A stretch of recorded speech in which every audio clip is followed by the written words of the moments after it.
होना चाहिए। आवाज दो, एक है, आवाज दो,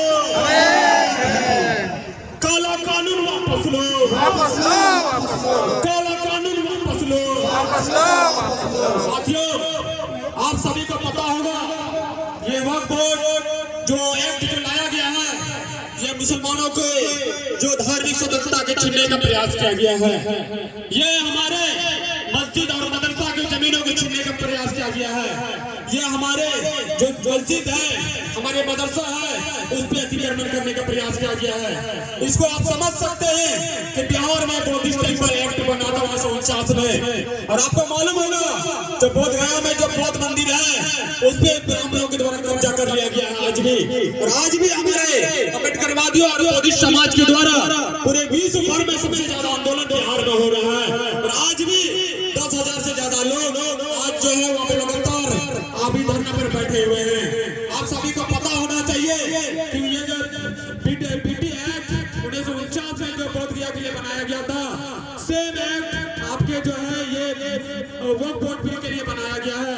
और आने वाले समय में अगर हम लोग मजबूती के साथ नहीं लड़े तो वो दिन दूर नहीं कि मदरसा और मस्जिद के जमीनों को भी विकास के नाम पे सरकार के द्वारा कब्जा किया जाएगा और हम लोग मौन रहेंगे। साथियों, इस सरकार को मुंहतोड़ जवाब देना होगा, और सिर्फ हम लोग अकेले लड़ने से या अकेले एक सभा करने से यही नहीं होगा। आप लोगों को पता होगा कि एनआरसी की लड़ाई हम लोग हार चुके थे, 3 तलाक की लड़ाई हम लोग हार चुके थे कि मामूली से एक जनसभा करके हम लोग छोड़ दिए थे। नहीं, इस वक्त बिल को, ये कानून को हम लोग सिर्फ यही तक आंदोलन को नहीं छोड़ना चाहिए।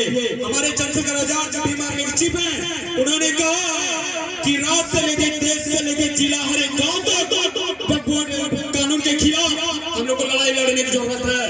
और हर जगह पे हम लोग को लड़ाई लड़ेंगे और हर घर तक। और आने वाले समय में भारतीय जनता पार्टी और आरएसएस को कब्र में जब तक दफन नहीं कर दे, हम लोग प्रीत का चैन नहीं सोएंगे।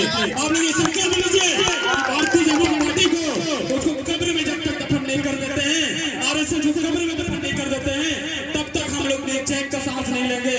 क्योंकि साथियों, ये सत्ता ही आकर, सत्ता में आकर ही नरेंद्र मोदी ने इस कानून को, काला कानून को बनाया ना।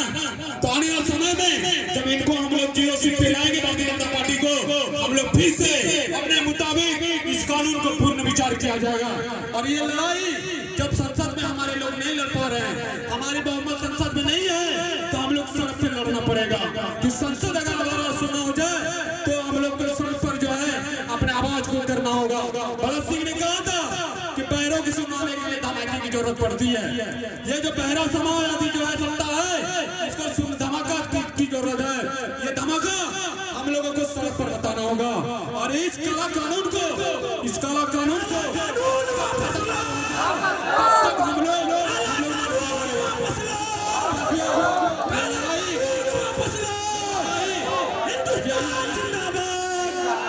हिंदुस्तान जिंदाबाद, संविधान जिंदाबाद, संविधान जिंदाबाद।